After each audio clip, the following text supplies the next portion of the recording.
All right, welcome back to Russell Street Replay. It was a tough weekend, and I'm glad to have my buddy Rob Shields from Russell Street Report here to break it down with me. Rob, first of all, how are you feeling after that game? It's an interesting thing. The Ravens should be 6-0, or maybe at the very least 5-1 if you want to say that they don't win every one of the games. But I feel like they have been the better team in basically every game. Maybe the Buffalo game, you could say that they weren't, but they were certainly dominating Buffalo for at least the first half. And if Lamar sees two wide open receivers on the fourth down play near the end of the game, they win that game. But when you look at them statistically, they're like they dominated that game yesterday in a lot of ways, and they really held down Cincinnati last week. They did as good a job against Buffalo as anybody has done this year. So you feel good in that respect, and you also feel good that a lot of the injured guys are coming back soon, we hope. And on top of that, you have the guys like a Marcus Peters and a J.K. Dobbins and some of those, and Stanley and all, who are still working their way back, and you figure they'll be better as the season goes on. So I think in all that, you feel pretty good about things. Where I don't feel good about things is I just don't think this is a very smart football team.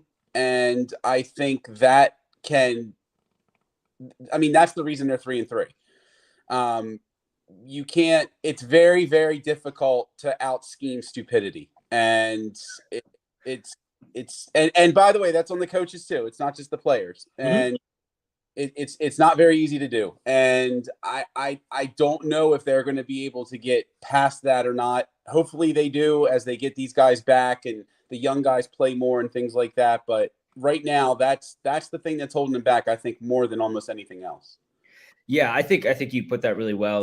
They're beating themselves. They're mental mistakes, and they're not even mental mistakes like in the heat of moments so much as they are preparation, getting lined up right, things like that, and that's really frustrating. I think during the game, after the game, you look back at it, and like you said, there are a lot of positives to take away, and we'll get into some of those later in this pod.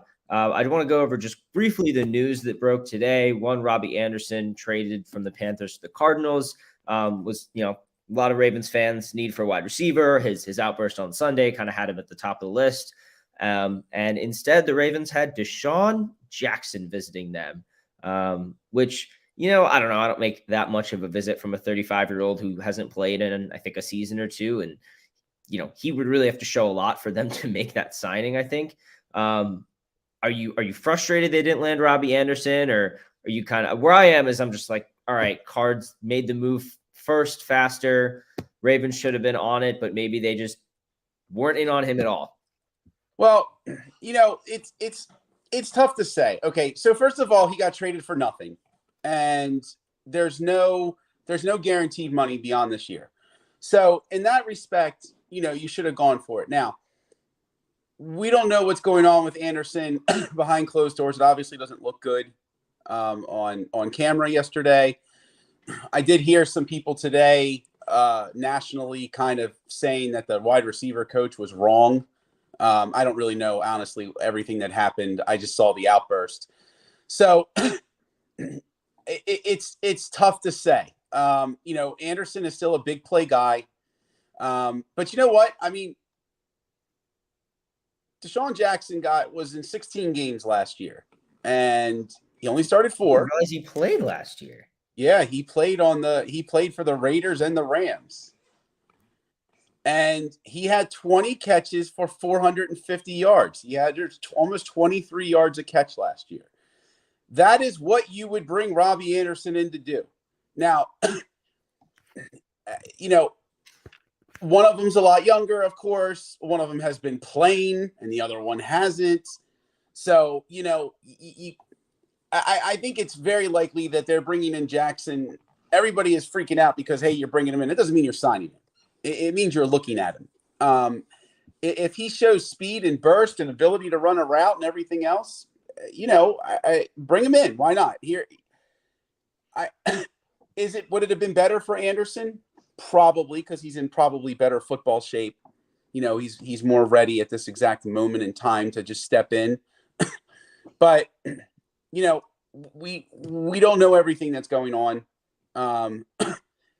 We don't know if there's some issue with, the Ravens could have signed. I believe they were rumored to have gone after Anderson when he was a free agent before. And it didn't really happen. So who knows? Maybe something happened there. I don't know. I am a little surprised that they didn't try to beat that. It's almost like the Panthers. I mean, and because this is something that literally teams like Houston have done, and I kind of put Carolina in the same category of Houston in terms of ineptitude. Literally, they may have just gotten the first offer and accepted it, and that was it. I think that's totally possible. And what does that reflect on the Ravens? I don't really know. And to me, the other thing is, it's not like DJ Moore got traded for a second-round pick to someone else, and we're like, holy crap, I thought the price was supposed to be way higher. Now that's I would freak out a little bit if that happened, honestly. So I'm all right with it. Jackson, like you said, we'll have to see how his physical does. Ravens did make another move, one that I was kind of interested in right after he was placed on the Cardinals practice squad, a veteran edge rusher, Devon Kennard. Just, a guy like Vince Beagle, who just has played a lot of football and knows how to play edge. And like you're saying about the team being stupid, I don't like saying stupid, but, being just not being smart. You got OA committing penalties, the extra penalties on top, and then he gets benched, and that shortens your edge rotation. Kennard's been active every game this year, so I think this is a really, really good ad, actually. I'm very, very happy to see this news today. It's another guy. It'll take pressure off Bowser and Ojabo a little bit more when they return, because I know the Ravens aren't going to want to have them come back and immediately be playing 100% of the snaps. So, good solid move. I don't think there's that much else about it. Yeah, I mean, look, the guy's played in 100 games, started 58 of them. It's actually, if you go back and you look at, like, if you put any weight in Pro Football Focus and all, he's graded out really well. Yeah, and he's played for the Cards his whole career, right?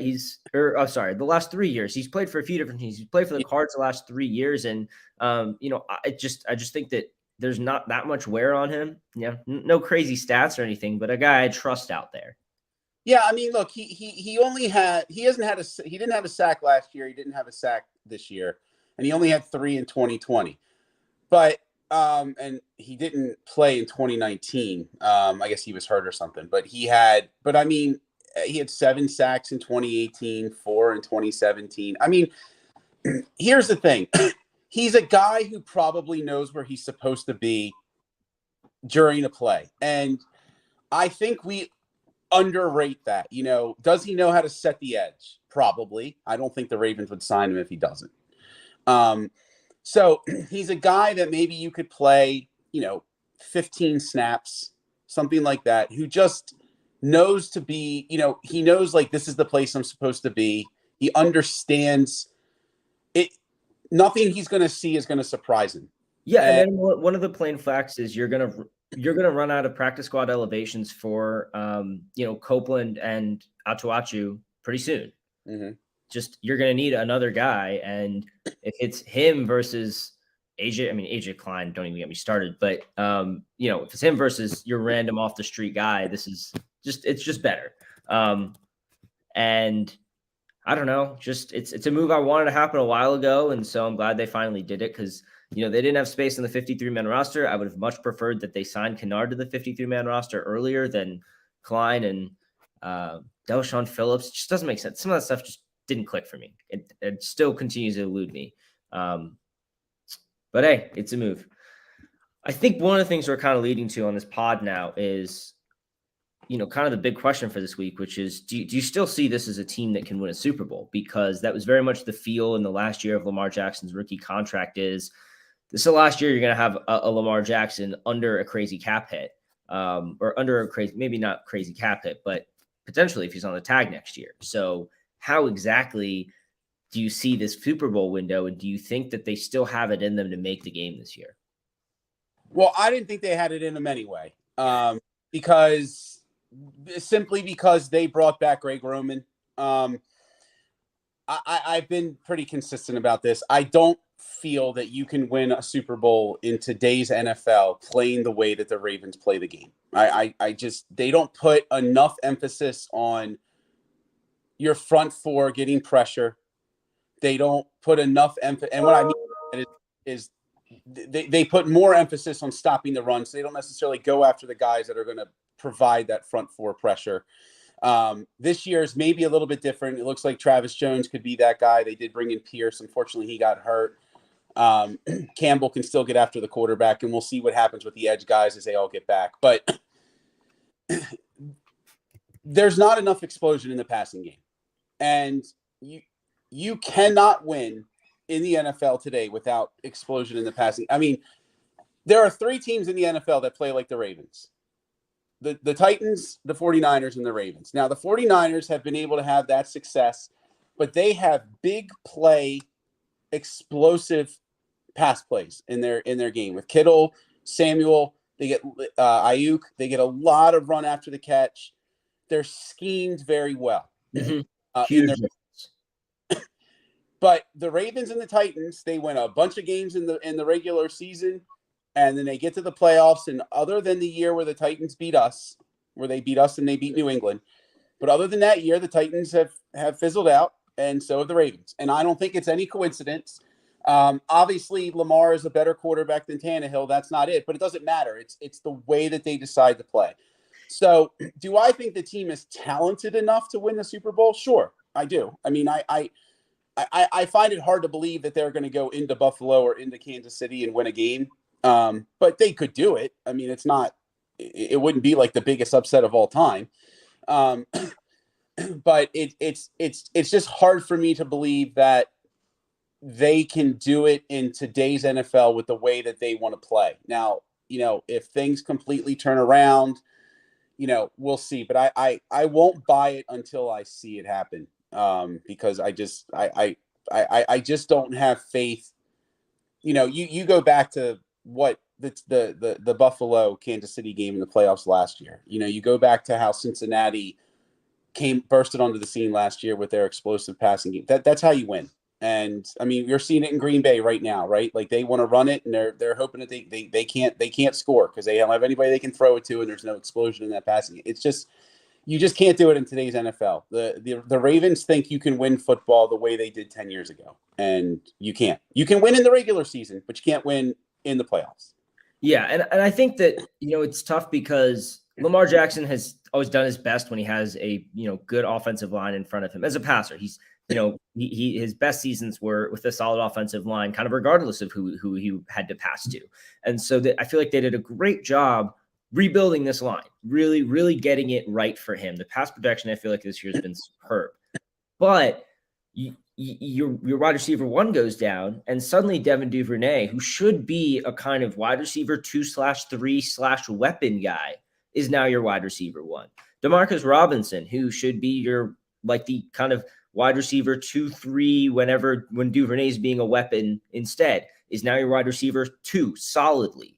And if you're using Duvernay as a weapon or a decoy, then it's Robinson and Prochet and Wallace. And whether it's talent or chemistry with Lamar, it's just not the same. And so I think you're right. I think they have the talent, but they don't have really the rest of the things you need to win a Super Bowl. They have the talent to win games, but not those big ones in the playoffs. Well, I don't really understand what they're doing with the receiver core in general. So I saw a stat this morning that Demarcus Robinson leads the wide receivers in snaps the last 2 weeks, but he has 32 yards receiving total. Prochet and Wallace worked out with Lamar all off season. They did those where they were down in Florida, and I think maybe out in California. I think he was out there too, and they were out there with him. And we heard all this chemistry was building with these guys and everything else. Now, they both got hurt, and maybe the time they missed in training camp and early in the season has really pushed them back. I guess that's possible, and maybe they're still trying to fight through it. But if you're not going to play those guys and you're not going to make them a part of your offense, Why did you not go out and get more wide receiver depth? Yeah. That's what I don't understand. What was with the I like our guys and I like the talent we built at the position? Because one thing is clear, Bateman, look, the drops against Buffalo are bad. He's hurt. He's not producing, but we've seen what he can do, right? We've seen his potential be a solid wide receiver. Maybe he's not elite level receiver that we're all hoping for, but he's a solid startable wide receiver one, especially in this offense, right? Even though it's not the best style of offense, it still works in concert with a better passing game.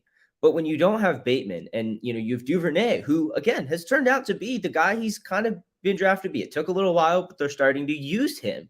And to your point with Tylan Wallace, with James Prochet, the lack of usage just confounds me. The lack of usage just doesn't make sense. Something that Charles Bowie is bringing up in the chat here is, passing to tight ends. And we're going to talk in a second about one of the Ravens of the game and how, some of the targeting tight ends is somewhat justified. But at the same time, it's always tight ends who are going out to run routes.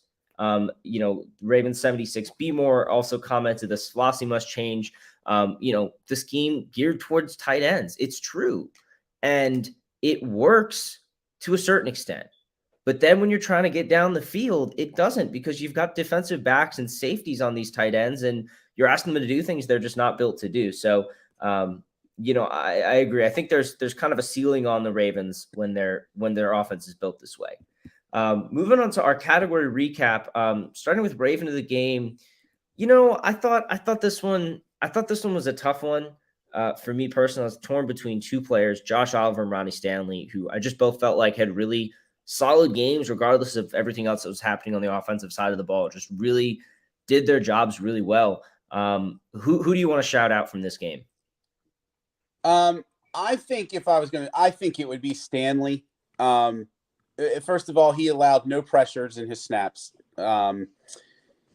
He wasn't expected to play as much as he did, and Harbaugh talked in the press conference today that Stanley came up to him and said, I'll be able to play the whole game after Moses got hurt.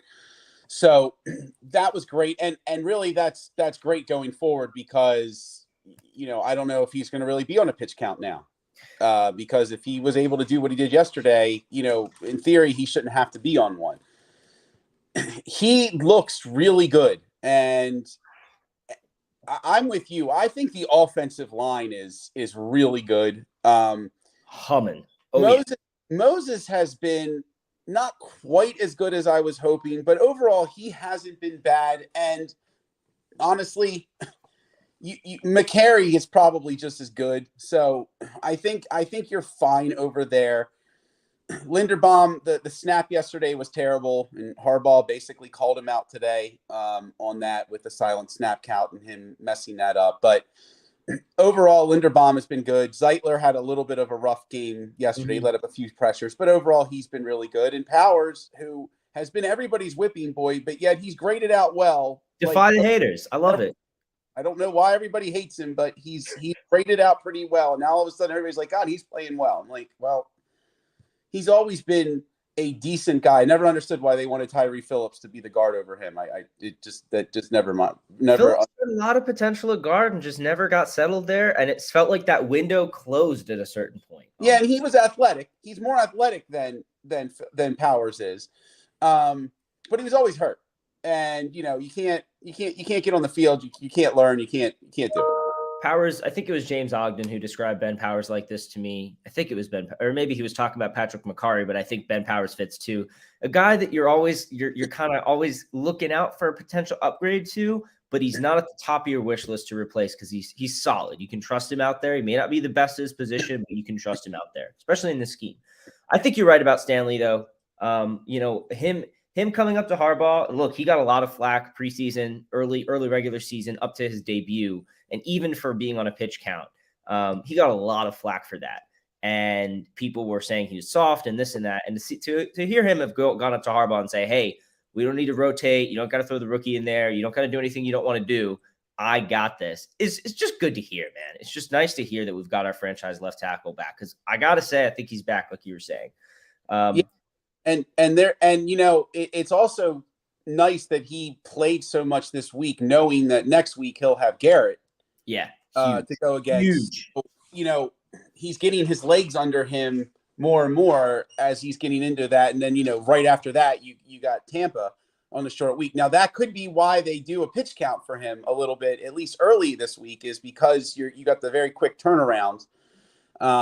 So it's possible he'll still be in a little bit of a pitch count, but maybe, you know, but who knows? Maybe the pitch, you know, maybe they'll just try to do it early to save him for later. Yeah, You know, and honestly, it was a hell of a step forward for him to play the whole game. It's huge. yep, It's huge. yep. And so, and to play as well as he did, right? The idea of people praying that he would come back as an average left tackle, and now we're like, oh, he might be back as a good left tackle, an above average, solid, good left tackle, and that's huge for this line. Moving on to the Mile High Miracle play of the week. You know, this one feels a little weird to do because it just any highlight is just negated by the low light. So there's, you know, Kenyon Drake had a couple nice runs. Mark Andrew or you know, Lamar Jackson had a couple nice runs. The real beauty of the whole game, in my opinion, was the touchdown pass from Lamar Jackson and Mark Andrews. The pre-snap communication between them to audible to that fade, and Lamar to just see him beat the release off the snap and float a perfect ball in there was it was beautiful, but it's frustrating because you see his ability to do that and you just wonder why it is so inconsistent. Yeah, I mean, you know, it's just another game where, you know, to fit this, what you're looking for here with the play of the week, this is another game where he missed a couple of guys deep because, I mean, look, I know there are some stats out there that have shown that Lamar Jackson is a pretty accurate quarterback relative to the rest of the league on deep balls. He does not throw a good deep ball. He throws a pretty ball in terms of it's a spiral. It's kind of a line drive-ish type throw. He doesn't give his guys time to get under the ball, like say like a Russell Wilson does. He doesn't throw like that high ball that got that soft land into your arms. It's almost like you better outrun that football to get to it. And that's why he overthrows a lot of them. I mean, the Tylan Wallace one last week and then the Duvernay one, they're all thrown that same way. But if I was to say a play of the week here, I don't know that I would say one particular play. I would just say the overall play of the defense against Barkley. I thought they were fantastic against Barkley. I know he got a couple of 7-8 yard runs like towards the end of the game, but they shut him. And honestly, it's exactly what I expected to happen. I thought they would key on him, shut him down. Their wide receivers couldn't hurt you, and that they would win the game rather easily. But the mistakes and the just awful red zone execution just continues to be what the problem is. And they were also terrible. The Ravens defense was terrible on third down yesterday.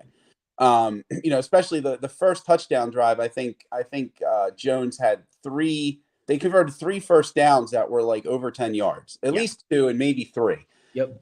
You can't have that happen with you against Daniel Jones and that wide receiver core. But if you're looking for one play, it probably is the Lamar to Andrews pass. But I just think the way that they schemed and played Barkley yesterday was the highlight of the game. They really did a great job on him. And he's a tough guy to bring down everything else. And they tackled beautifully yesterday. Yeah. That was one thing I was going to say is tackling him is so hard when he's making those jump cuts and you kind of just see guys like kind of bounce off his legs and they just did a good job not letting him get away from them like that. But what you're saying about the defense, I think, it applies, I think, to the whole team. It's a lot of situational football. It's a lot of being aware. And this is where the coaching comes in. McDonald's, still settling into his role and, he's got a leash totally, but these third and longs are a consistent thing and they shouldn't be this easy to convert. You have to change what you're doing. You have to mix it up more. It doesn't feel like they're getting enough pressure on third and longs at all. Those wide receivers hurt on those third and longs because you're almost expecting them to go to Barkley because he's their playmaker and try and funnel something to him and they don't. And it's just the kind of thing where you're just like, man, how did they convert that? A couple of times there's Pepe Williams in a row. So, we're kind of getting into the back to practice section of the show. And I don't know if Pepe Williams is the start as a rookie, as a starting slot corner on a playoff team. He's good. I see potential, but it just doesn't feel like they're completely still settled at cornerback, especially wanting to keep Marlon and Marcus on the outside. You know, depending on the matchup, depending on who's burning them, I think they may need to be more flexible with Marlon moving into the slot and using Brandon Stephens outside. Again, this is where Fuller's injury just kills you. But I did have that noted as one of the back to practice things, just the third and longs and having Pepe get when the other team is able to repeatedly target a guy. I think that's something that we need to adjust to a little better. The two other things that they got to practice. One is just Lamar deep ball. You went over it, and I don't think there's really anything inaccurate in what you said. Players don't get the chance to run under the deep ball in the same way, and when they can't run under the deep ball, when they can't track it down, that's when you have all those overthrows. And it's not like these guys are slow. I mean, Andrews and Wallace, they're hauling butt down the field. But it's just missed opportunities, and it's those explosive pass plays that you mentioned that this team is missing. He hits on those this season. We're not having this discussion.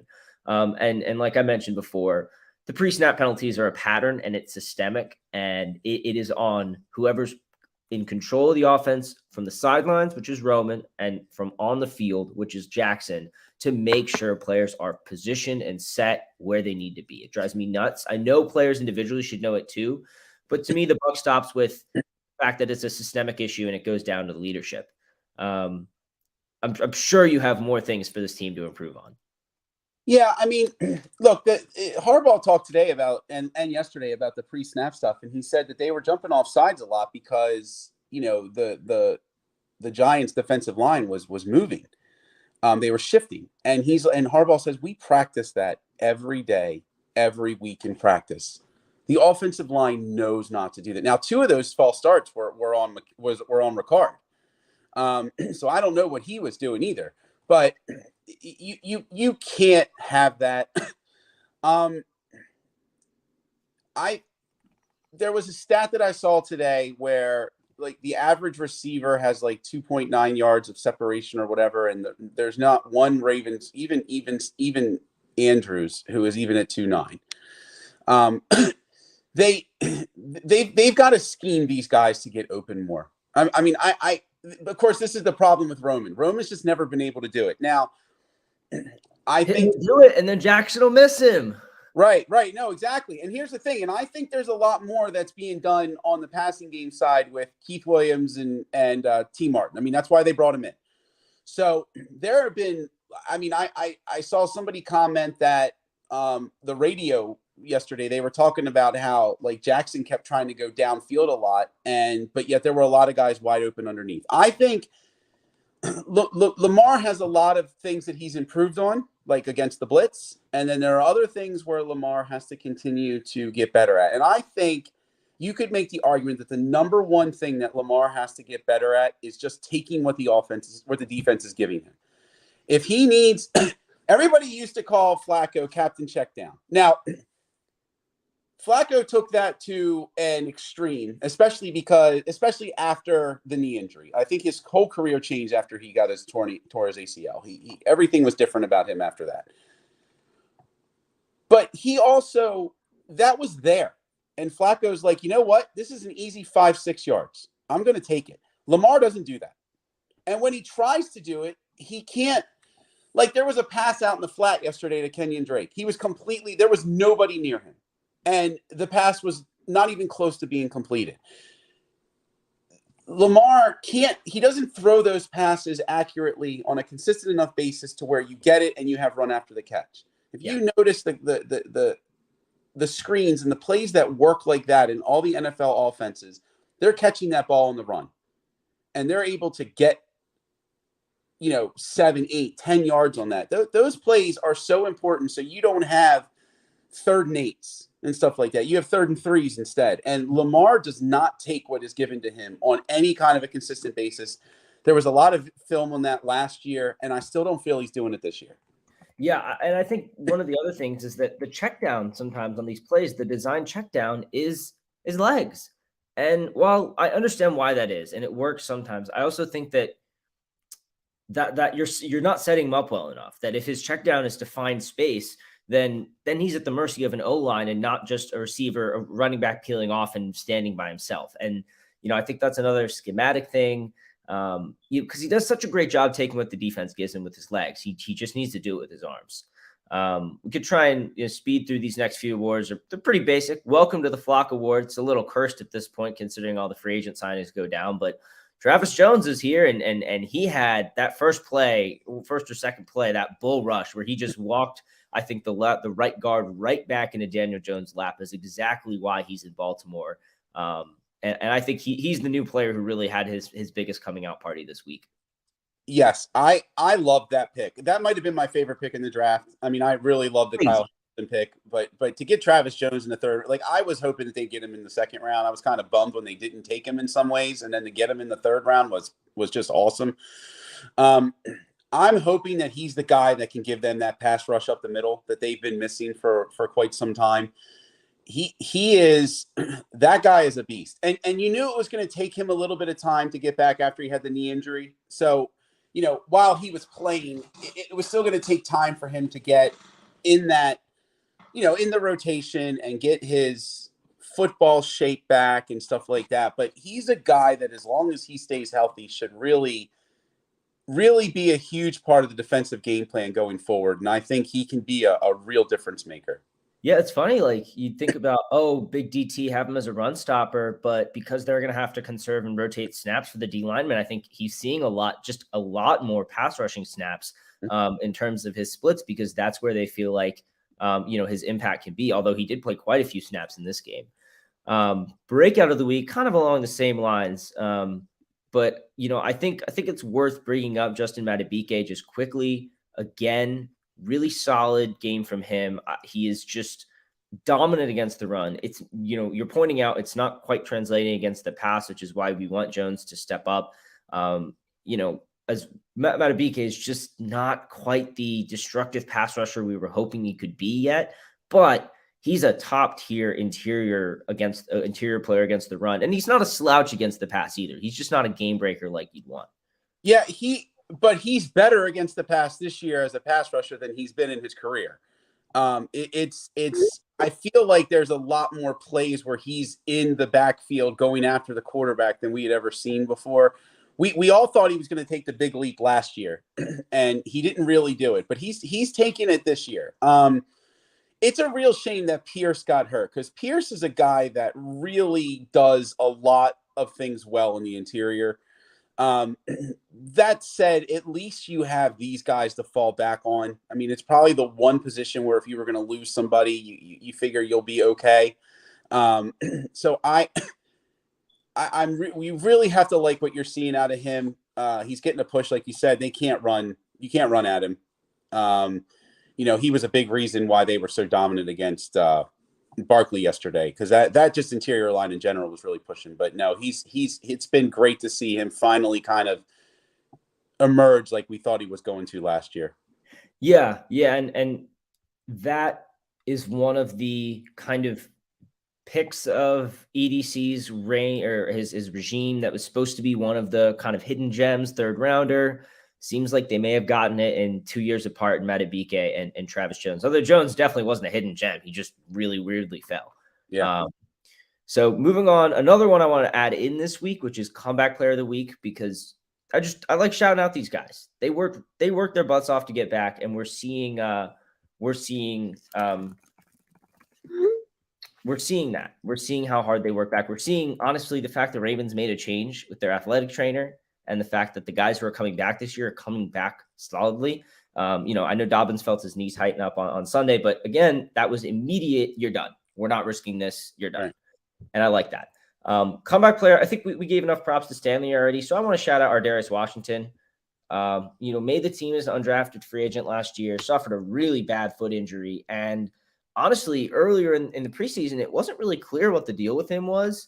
It didn't seem like the Ravens had 100% clarity on the status of his recovery, but the fact that he's back and, is on the practice squad because of all the changes in the secondary this year. But now that we might need a slot guy a little more, like I said, I'm not 100% comfortable with Pepe Williams. And I felt like Washington played pretty well when he was a slot defender on Sunday. Yeah, he's a guy that they really liked last year. I mean, he was an undrafted guy, but they really raved about him when they picked him up, and he showed flashes before he got hurt, and he looked really good last year in training camp and preseason and all. And it's good to see him back. Look, you need as much depth as you can possibly get in the postseason. I mean, I'm sorry, in the secondary, and the idea that you get him back to provide some depth for you to go along with, with Stevens and with Williams, and maybe if Armour gets himself back, all that stuff with how bad Armour Davis, with how bad he had played early. I'm still not going to be surprised if we see the Ravens add a more seasoned third corner before the trade deadline, though, because I really think that, I mean, if you watch Ravens games, that's the position that's picked on the most. They're going after the linebackers, and they're going after the slot corners in the pass game. There's nothing happening against Humphrey and Peters. It's all the other guys. Yeah. Yeah. And I think that they're always kind of in the market sniffing around cornerbacks. And the hope is just that there's, one on the market. I don't know. The whole right player, right price thing is like, well, just get the right player for maybe a little bit more than the right price. Yeah. Stop I don't running. know. So I think the last award that we have for this game is Unsung Hero. Three guys. I mentioned Josh Oliver already. We didn't talk about him too much. I just mentioned him. I said this on the pod last week. Just really good job coming to Baltimore, embracing his role, embracing the system, and becoming a damn fine tight end blocker. That is really, really good work that you're seeing from him all game for a guy who was billed as a vertical receiving threat tight end out of college. Good stuff. The other two I want to shout out, Geno Stone stepping in for injured Marcus Williams, played a lot of snaps, played more than Kyle Hamilton did for sure, was clearly the basically the starting free safety other than opposite Chuck Clark, and just played a really solid game. Never really felt like he was a specific liability in any way. Last guy is Malik Harrison. We've talked about Queed on this show and given him some flowers, I think, last week, but it just felt like Harrison was not a liability, and that seems like a low bar. But when you think about what Harrison has been as a liability in the past, to see him just making positive plays and, in a game where more of the highlights are lowlights, he wasn't on any of them. They were like you said earlier, the defense was pretty sharp all game, and those two guys were a part of that. Yeah, I mean, I saw that of the top five guys graded out by Pro Football Focus this week, Stone and Harrison were two of the top five. Look, Stone, speaking of Pro Football Focus, he was one of their darling guys in the drafts, because they had him graded as like a second or third round guy and one of the best safeties in the draft. And they just they could not believe that he fell. His tape was good. I mean, he's been a good player for the Ravens. I mean, he's done well in special teams. He had to play some last year when he started with all the injuries. So I don't think there's any. I think there's obviously a drop off, but I don't know that he's necessarily going to hurt you either, especially as he gains more experience, of course. Yeah. And then no, go ahead. No, I was going to say, and Harrison, Harbaugh was saying today, played three different positions yesterday. So they're getting, if again, can you be in the right spot? Can you make a tackle? Like, the one thing I do notice about Harrison this year, it seems to me that he's a much better just tackler than he's been in the past. So can you be in the right spot, and can you tackle? Like, if he can do that, then he'll have a role. And you need those guys who can do those things to have a role. Yeah. And to your point, Harrison playing three different positions is something he's kind of been battling all year long to do. And so the fact that you're seeing that improvement and seeing his ability to put that together is really encouraging. And on Stone, Marcus, it is a drop off of Marcus Williams. They're also, Sunday's game showed it. They're not playing the toughest teams from here on out. They're not bad. No, they're not bad teams. The NFL is a league of parity. I'm not trying to go there. We will have to deal with Brady in a few weeks, but the signal callers in the next few weeks, just the offenses just aren't that solid. Tampa Bay's offense did not look good despite against Pittsburgh's defense. And so, you don't feel as worried as you did when Marcus Williams originally went down. the last thing I want to talk about is less about the Browns looking ahead next week and more about this team and the direction that it's headed in. And I didn't really have any specific topics to hit, partially because I wanted to hear your general thoughts. I have a few. I think the reliance, the focus on special teams players and special teams player personnel is just too overstated at this point. I think AJ Klein and Delshon Phillips are taking up roster spots that just could be better used with other players and guys that you might have been able to have on a practice squad and elevate if you really need it for special teams. That's one big gripe I have with the way the roster's built. You mentioned wide receiver. You mentioned wide receiver. Another one that I just think they absolutely need to make a move. And the last thing is what you started the pod off with. It's actually quite a decent football team they've got assembled. They've got a lot of talent. It's just that it seems like it's all small things that need to be changed moving forward. I made the comment last week or 2 weeks ago, whenever it was. No, it was 2 weeks ago. Like, there just seems to be something that's missing with the team. I don't know if there's no leadership in the locker room, which would surprise me with some of the voices in there, like a Calais Campbell and some guys like that. But there's clearly something missing with this team, leadership-wise, between the ears, coaching, making, yesterday, I mean, look, I have bashed Roman a lot, but you can't put anything on Roman yesterday, except for I don't understand how you're thrashing them with the run, and you have 1st and 5, and you throw it 3 times. Oh, now, thank you. Forgot a category. This was my head scratcher. Harbaugh talked about it today, and he said, look, you get different looks, you get different things, and you get down in that red zone, and it's harder to run the ball. Okay, that's fine. It's harder to do everything because everything is condensed. But the best thing that you do is run the ball. So run the ball. They weren't stopping you. You were blowing them off the line. Run the ball. You have to feel good about getting 5 yards in 3 or 4 runs in that situation. If you don't do it, you don't do it. And even if you want to pass it 1 time or something, that's fine. But to pass it 3 times, it just doesn't make sense. And that just goes to what I was talking about earlier, just the stupidity of the team at times. It goes, you look at you look at some of these games where they were blowing the teams out or they were winning, and then they gave up the leads, and some of that had to do with they start playing differently. Why? There's no reason to play differently. What you're doing is working. So why? Yeah, you're destroying them with the run, and it's not just like you're getting lucky or Lamar is making magic. You're blocking the absolute heck out of the other team. You're opening up these huge holes. We're actually, quick plug, we're probably going to have Arjun Menon, who's a PFF analyst and intern, to talk about the Ravens' perfectly blocked run plays and how much that's helping their offense. Going to have him on the pod soon. And that's what was happening on Sunday. Perfect blocking execution against a weak front. And yeah, you get to the red zone and exactly. You went away from what was working.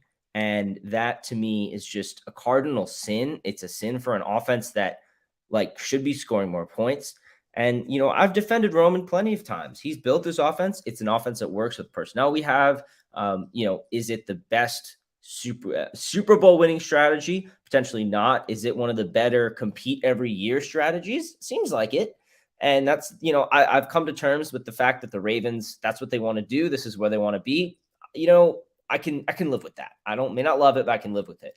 But then to see him run away from it in those moments, it's just like, dude, what are you possibly thinking? And you're right. It's systemic. I think that's where I start to put things on Roman, is the fact that these kinds of switches, going away from what was working so well,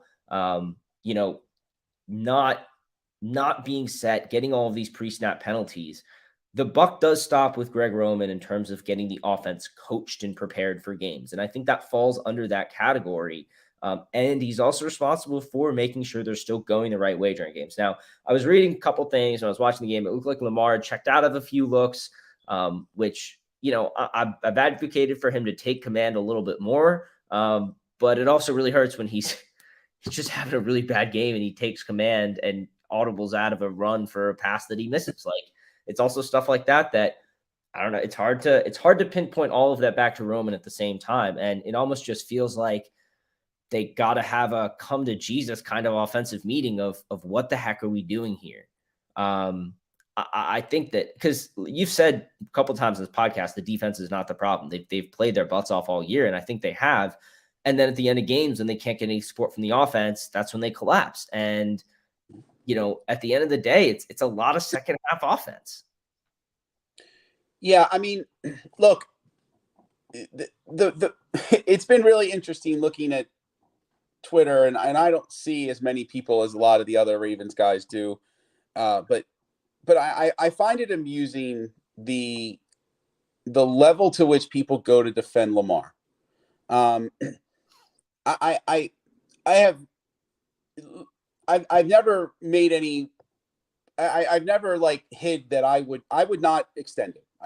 I've been on that bandwagon for a while now, and I still wouldn't. Now, he's a lot better than I ever thought he would be. He's definitely a guy that you can win with. I'm not doubting that. What I doubt is that Lamar can make the plays that you need to in the times that you need them to win games. I asked the question today, are you confident with the ball in Lamar's hand to win a game? And people are like, well, of course I am. I mean, he just did it against Cincinnati. Okay. But he also just failed yesterday. So sometimes he does it, sometimes he doesn't. He has 7 fourth quarter comebacks in his career. 5 of those comebacks, he only had to get him into field goal range to win. He's only been able to lead 2 touchdown drives. Now, you could give him the third one, the Cleveland game, where he came back out of the locker room and he threw the pass to Brown, only to see Cleveland go right back down and score to take the lead. So even if you want to give him 3, that's it. Now, I'm not saying that's bad. I'm just saying this is not a guy who has proven time and time again that he can put the team on his shoulders and take him down, score a touchdown, and win a game. He just hasn't done it. Like, I don't care how much you want to defend him. I don't care if you want to. There are reasonable excuses. There's been injuries. The play calling isn't great. The wide receivers aren't great. But you know what? We heard all these excuses with Flacco. And you know what happened? Everybody said you can't. At some point, the quarterback's got to do it. If he's going to be the highest paid player in the league, he's got to do it. But with Lamar, it's just the excuses. They don't want to talk about that. Lamar has to be better. Okay. I've never bought into the idea that if you replace Lamar, this offense can't work. I think that's an absurd thing. Maybe not this exact offense, but this group of players could still work. I mean, the Ravens were one of the best running teams when Joe Flacco was the quarterback. Okay. So it's not like you can't come up with a scheme for these running backs and these receivers and these tight ends and this offensive line with a more traditional quarterback. But that being said, Lamar is the offense because of the way that they built it. So with how they have it right now, he is the offense, and he just flat out has to be better. Mm-hmm. This team will not win without him being better. He may not have the greatest weapons, but he has enough weapons. He has an offensive line that can win you a Super Bowl. He has a running game, especially now with Edwards getting ready to come back and Dobbins hopefully okay and Justice Hill coming and Kenyon Drake looking good. We can finally get rid of Mike Davis, it looks like. They should run 35 times a game. Every game. Just try to stop us. And then hit you with, the deeper threat passing game, the more intermediate passing game and stuff like that. This should be a very, very good offense.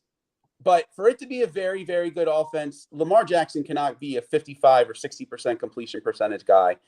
He can't miss wide open guys. And by missing, I don't even mean just throwing. I mean not even seeing.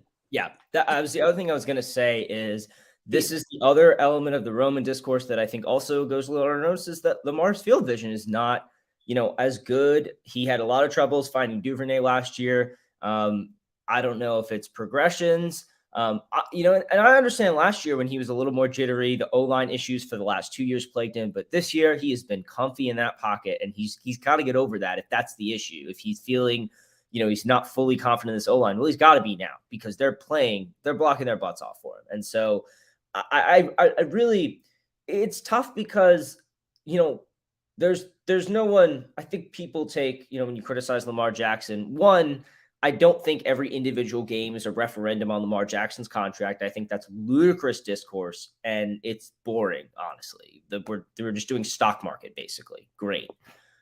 But trends are, season-long trends are, multi-season trends are, and the ones that you're bringing up are the ones that differentiate the best quarterbacks in this league from the rest.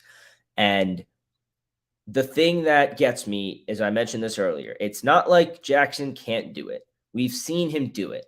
We know he is capable of doing it, but there is, and I can't for the life of me pinpoint if it's the same reason or if it's different reasons, but most of the time when he has to get that touchdown or he has to just get the first down to keep the lead and ice the game, it just isn't showing up. And it's maddening when you see his ability to do it. He has the talent, he has the physical ability to make the throws, but where is the disconnect, and why does it feel like it's different things every game? That's obviously a question for Lamar and the Ravens offense to figure out. And it's a hard one to figure out from film because so much of it is what's going on with Lamar's head, what is going through his head as he's going through his progressions. But we've seen him do that too. We've seen him, this is the thing, we've seen him do all this stuff. We saw flashes of his ability to sling the freaking rock last year against the Colts, for example, when he had to get it downfield and win the game. We've seen it. It's just not there all the time. And like you said, for this team to be what it's supposed to be and to hit its real ceiling, he's got to be on all the time. I think that's true of pretty much every great team with an elite quarterback. The Chiefs lost to the Bills on Sunday because Mahomes was not 100% on that whole game. Right. And he's not getting, different discourse, different guy. He's proven way more. But when the Bills lose games, it's because Josh Allen couldn't quite get it all the way done. That is the paradigm. And that's the fact. It's the reality with these teams and these quarterbacks. When your quarterback is so good, you have to build your offense around him. But when he doesn't work, the offense doesn't. Yeah. I mean, that's the thing that I find funny about these conversations about Lamar when the people who just want to defend him all day long, it's like, look, you guys want to call him a top 5 quarterback in this league. If you want to call him a top 5 quarterback, I don't agree that he's top 5, I'm not going to sit there and say there's not an argument for it. But if you want to call him a top 5 quarterback in this league, he has to win that game yesterday. He has to put drives together in the third and fourth quarter, especially, that puts games away against teams that you're beating. Now, I'm not saying, the Miami game, you had the Isaiah Likely drop where, if he catches that ball, maybe they just win that game because that just is a drive that gets extended and it just, it gives the defense more rest. And maybe you walk away with points on that or something. That stuff happens. I'm not discounting that at all. But he still has to make the plays. I mean, you see a guy like Aaron Rodgers, right? So last year, I remember seeing stats where Rodgers was completing passes where his receivers had less than a yard of separation.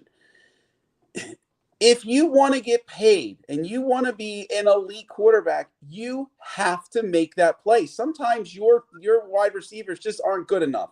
Yeah. Or the other corners, the other defensive players are just better than your players, but you still have to make the play to win the game and to move the chains. That's just the reality of the position. That's how it goes. And it's not even like there's 1,000 plays that he's got to make to win this game. He makes 1 or 2 plays, and they win this game. Right? The plays where guys are wide open on deep shots and they get separation. If he misses the close, if he can't make the contested catch, the perfect the perfect throw on a low separation play, but he can hit some of those schemed up deep shots that are wide open, we win that game, right? But to not be able to do the multiple facets of being an elite quarterback, to, in clutch situations, overcome lack of separation, to, in any situation, just hit open guys downfield.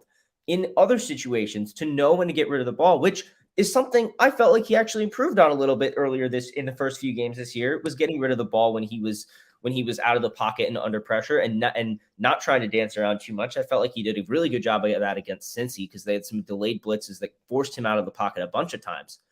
And then he does this, and it is inconsistency that kills you in the NFL. It's the inability of the most important player in your team to be himself, be the best version of himself, or at least a top 80% version of himself.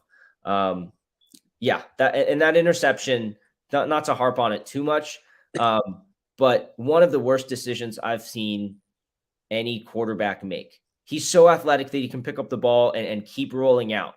That's fine. Absolutely. Try to make that play, but then don't try to make that play. Mm-hmm. If I'm making sense, right? Yeah. I don't have a problem that he tried to extend the play and find a guy downfield.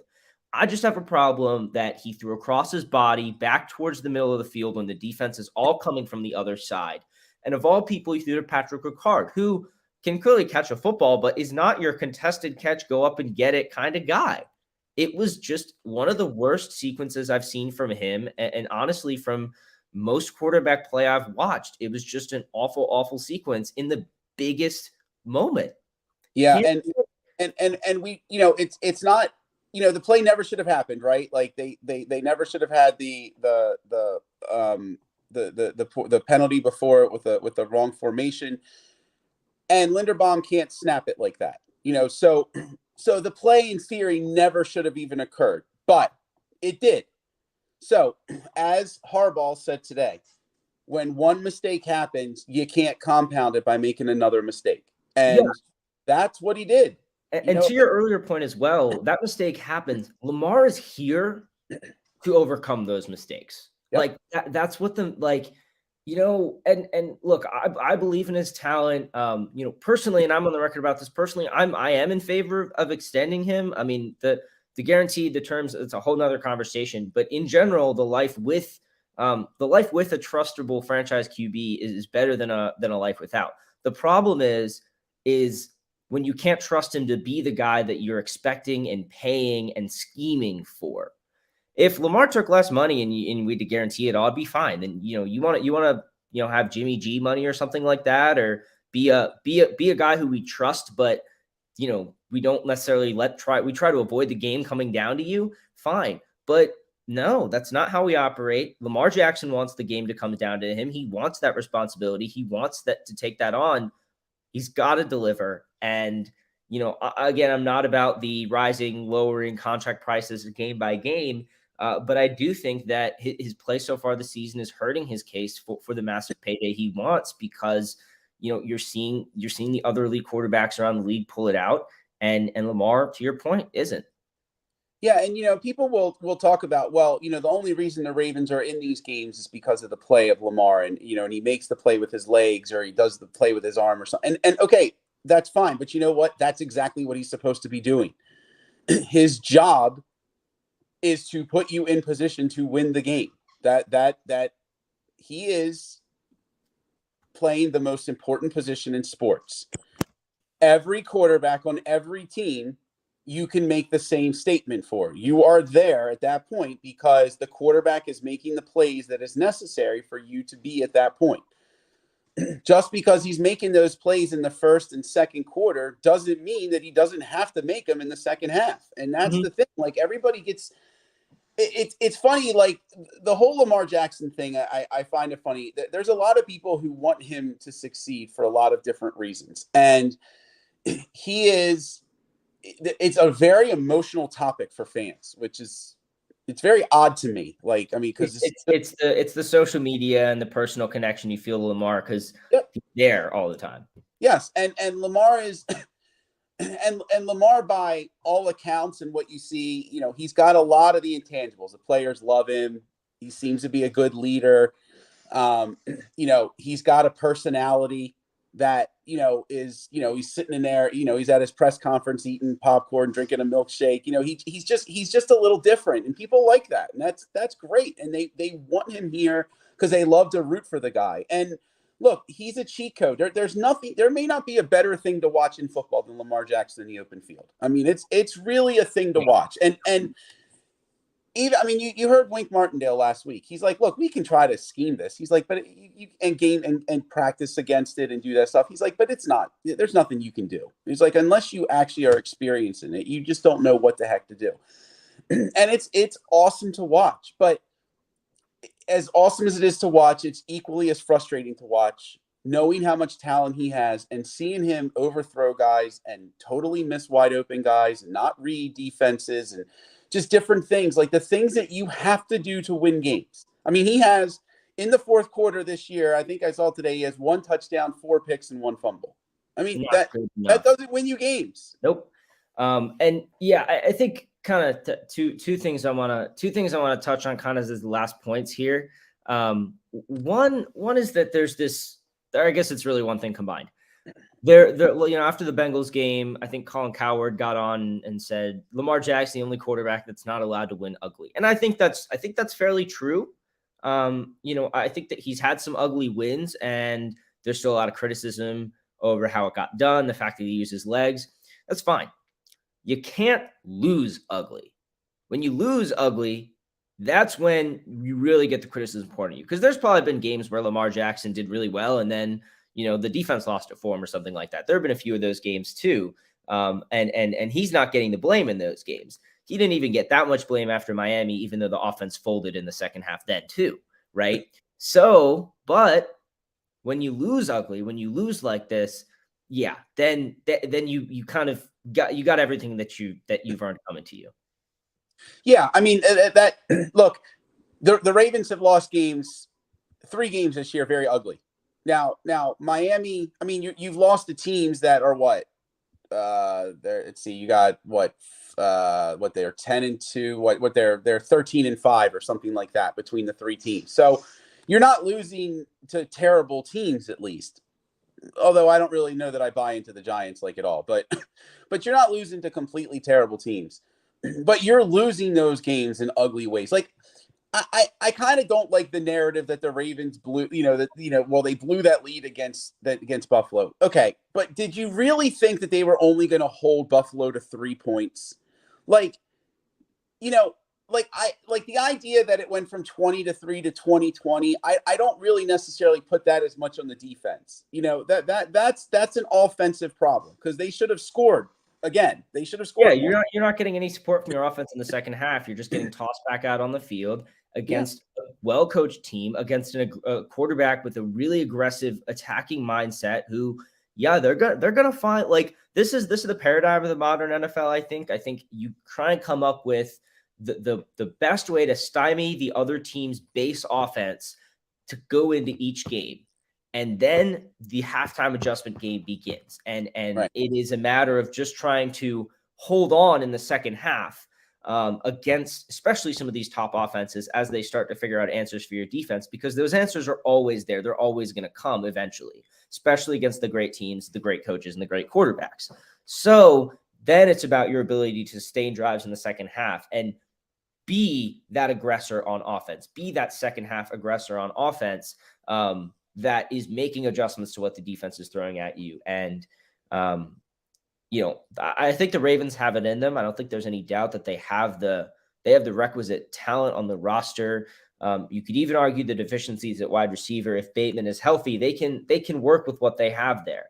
But to me, it still comes back to Greg Roman and Lamar Jackson and a systemic problem with the leadership and direction of this offense, both in terms of how it's functioning as a schemed offense and how it's functioning on game day as a reactive offense to what the defense is giving and how the game is going. It almost feels like there's less feel for the game than there should be.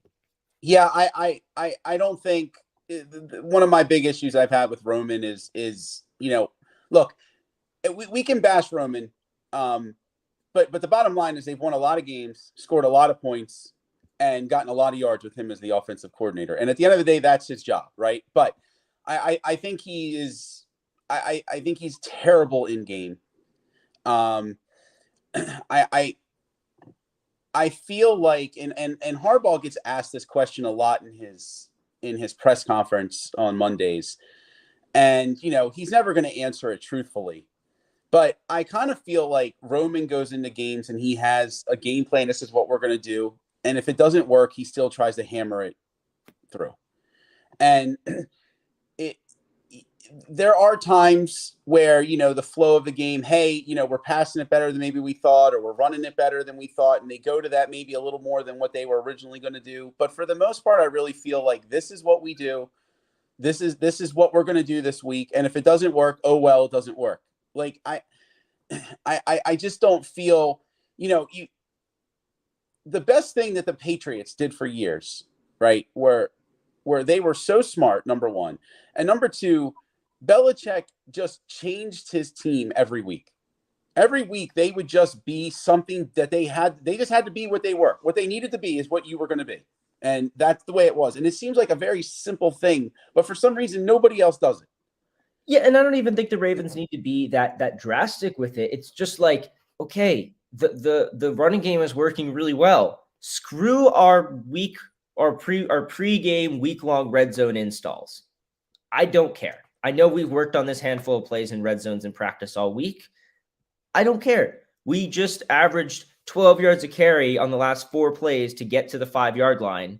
Let's just punch the damn ball in. Right. And I think it's and again, it just goes back to beating themselves.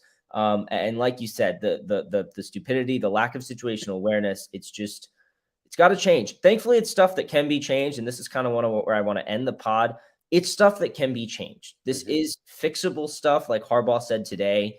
They're not playing poorly purely in terms of talent. They're not getting outclassed. They're mostly getting outcoached and out executed, which is bad. It's not good. But those things are a lot fixable than you just don't have the talent to hang with teams, or your star players are not playing well. Andrews had a couple of drops and still lit it up yesterday.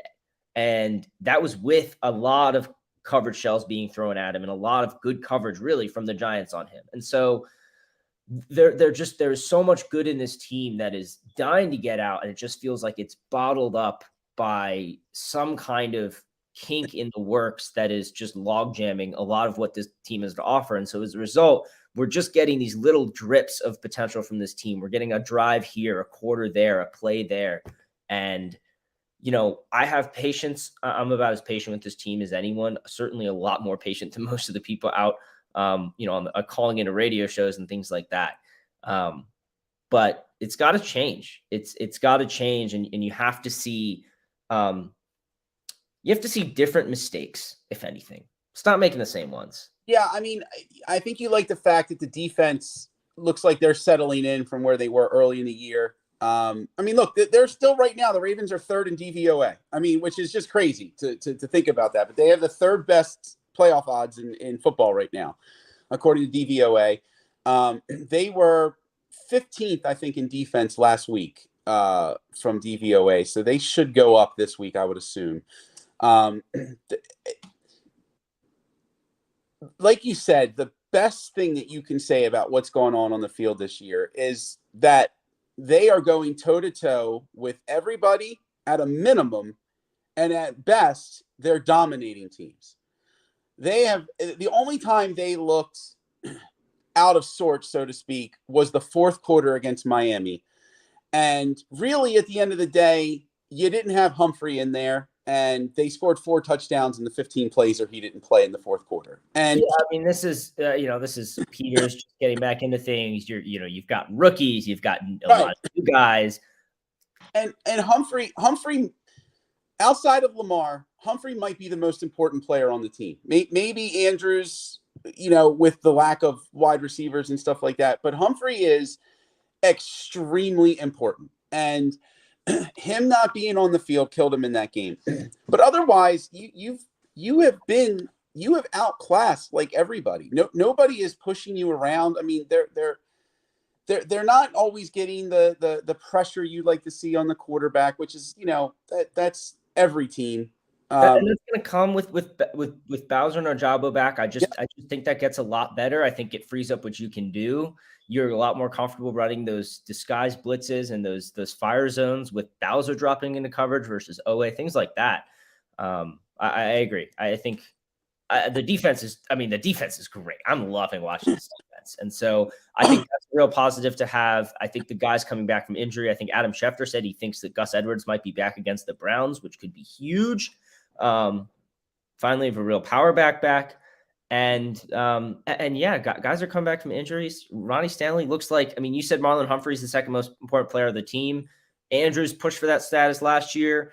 Ronnie Stanley seems like he's going to make a run at getting that status right back. And there's I don't know. I needed this because there's a lot of reasons to be excited about this team, to be positive about it, except on game day. It feels like everything outside of game day, you're like, all right, this looks good. You're reviewing the film. You're looking at grades. You're looking at, even little signings like Kennard and Isabella here and there. You're like, I don't hate that. They're doing things. They're trying stuff out.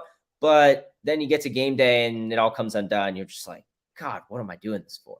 So yeah, I'm hoping between now and the trade deadline that they're able to bring in a receiver and a third corner. That those two things would be very nice to bring in. Maybe Deshaun Jackson is that guy. Who the heck knows? You just need somebody else that you can rely on. If you can get that third corner, Patrick Queen has had 2 good PFF grades in a row. We'll see on him. I still don't trust the guy. I think Kyle Hamilton is going to eventually be a stud in this defense this year. I think Pro Football Focus is still rating him really high, which, that kind of goes to some of the limitations of their system with the way that he struggled in the Miami game because, he didn't make the proper play and they're not necessarily accounting for that. But I think he got in the doghouse a little bit. He played more snaps yesterday than he has. I think he's going to continue to grow and add just another incredible aspect to that back end defense until Williams does get back, hopefully eventually. And then you really have a lot going on back there. But I do think you got to get the third corner. There's been a lot of different guys that have been mentioned that, that could be available. I have to think that you'll be able to go out and get a better than what you have third corner or slot corner for a 4th or 5th round pick. Call the Commanders and get William Jackson. Yeah, I can't imagine that it's not available. And the salary cap isn't going to be an issue. You're going to be able to fit them under the cap. There's no way that a deal isn't out there that can improve you at slot corner. You mentioned the salary cap, and I think that that's important because they have the flexibility to do something. The question is, can they make 2 moves or just one? Right. Especially roster spots 2 with other guys coming back. Things are prorated for the rest of the season. But I will say, and I think I said this earlier, right player and a little bit more than the right price because, sometimes your evaluation of the right price is just not right. Sometimes you have to be willing to pay a little more. I think the Jaguars are a good example. They handed out a lot of big contracts this year, and a lot of people thought they were overpays. And, Christian Kirk's playing pretty dang well for them, and he's doing exactly what they needed from him. So it's kind of hard to always go after the right player, right price when you need the right player first. Like that should be the priority over making sure it's the perfect price. So. And it should be said that DaCosta has gone out and made moves in season. Marcus Peters is the big one, of course. So, he's not afraid to do it. I actually think he's I feel like he's less afraid to do it during the season than he is in the off season. Cause like they get so worried about the comp picks and all this stuff that just drives me crazy. I just trade up and get the player. Like, I really wanted him. There are guys that they could have had in the draft, just trade up, just make the move. And I feel like he's less aggressive about that in the off season. But that during the season, he sees. Look, DaCosta's not stupid. I know there's a lot of people who think he should be fired, but he's not stupid. He knows what this team has going forward in terms of what it's going to cost for Lamar. Or if you just say we're not going to keep him because we can't work something out and we're going to trade him, then you're going to have some level of a downturn. So he knows that this year is huge to win. So I don't think he's just like content with what they have. And, you know, I get the impression from fans they think he is, and I think that's really foolish. But No way. You know, he's working the phones. You know, I think the other thing is the league. This is the last point I want to make because we talked about right price and I just thought of it. The league knows that he's a good trader. He's a shrewd trader. And so when DaCosta's calling to make a deal with you, you might think twice about, you know, if he calls and says, "Oh yeah, whatever you want a fourth rounder," you know, that there might also be a little reputational thing in there where teams are like, you know, just not trying to not get fleeced by him because he's done it a fair amount of times in the last few years. Campbell, Peters, even Yannick Ngakoue, for the value of who I think Ngakoue is, that was a good trade. It just didn't work out in our scheme, but still worth what we gave up. So Rob, thanks so much for joining me. Like I said, after a tough loss like that, it's always nice to have a real honest and very like logical, sobering discussion about this team and the fact that there are problems, but they're fixable. And I think there's a lot of upside. Thanks for joining me, man. Yep. Thanks for having me.